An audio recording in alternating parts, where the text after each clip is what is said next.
Hello বন্ধুরা, কেমন আছো তোমরা সবাই? আশা করছি সবাই খুব ভালো আছো, আমিও খুব ভালো আছি।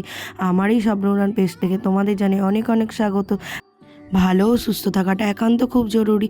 তো দিনটি ছিল হচ্ছে মঙ্গলবার, আজকে ছিল হচ্ছে বিপত্তারিণী। আমি আর মা সকাল সকাল একদম রেডি হয়ে বেরিয়ে পড়েছি পুজো দিতে। অন্যবারে আমি যাই না, বাপি যায়। এবারে যেহেতু বাপির একটু চাপ ছিল সেই জন্যই আমি মায়ের সাথে গিয়েছিলাম। আর আকাশটা দেখো কি সুন্দর দেখতে লাগছে, পুরো পেঁজা তুলোর মতো মেঘ, জানান দিচ্ছে মা আসছে, ভীষণ ভালো লাগে। তো এই করে আমরা দুজন চলেও এসেছি এই যে মা চণ্ডীর দরবারে। তো চলো সকাল সকাল একবারে মায়ের দর্শন তোমাদেরও করিয়ে দিই। সবার আগে দেখাই হচ্ছে কীরকম ভিড় ছিল, প্রচণ্ড ভিড় ছিল, তার উপর এখানে লাইন নিয়ে গন্ডগোল হচ্ছিল। এবার তারপরে আমরা অনেক কষ্ট করে মায়ের পুজো দিয়েছিলাম। বেশ অনেকক্ষণই দাঁড়িয়ে থেকে এই যে এখানে মা পুজো দিচ্ছে আর মা চণ্ডীর দর্শন তোমাদের করিয়ে দিই। মা সবার ভালো করুক, মঙ্গল করুক, এইটুকুই চাই। তো এই করে আমরা দর্শন নিয়ে মায়ের পুজো দিয়ে তারপরে মায়ের ব্রত কথা শুনে তারপরে বাড়ি এসেছিলাম।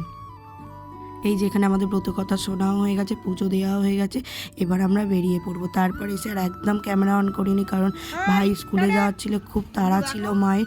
এই যে ভাই এখানে স্কুলে চলে যাচ্ছে আর ওকে বলছি টাটা কর টাটা কর। তারপরে এই বাড়িতে হাজির অতিথি এই যে রামভক্ত হনুমান।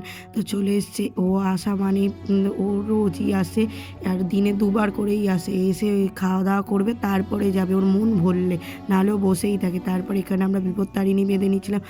তোমাদের তো আগের দিনের ব্লগেই দেখিয়েছিলাম যে আমি এখানে জগন্নাথ বলরাম সুভদ্রার পুজো করেছিলাম। তো বিপত্তারিণীর দিনে আজ এই ভোগ নিবেদন করেছি প্রভুকে।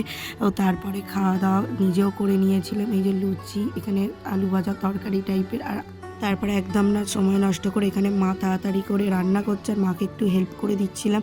আর দুপুরে হয়েছিল হচ্ছে লুচি, 5 রকম ভাজা, ওই সন্দক নুন দিয়ে ওই যে আলুর তরকারিটা যেটা ছিল, তার সাথে আম, শসা আর মিষ্টি।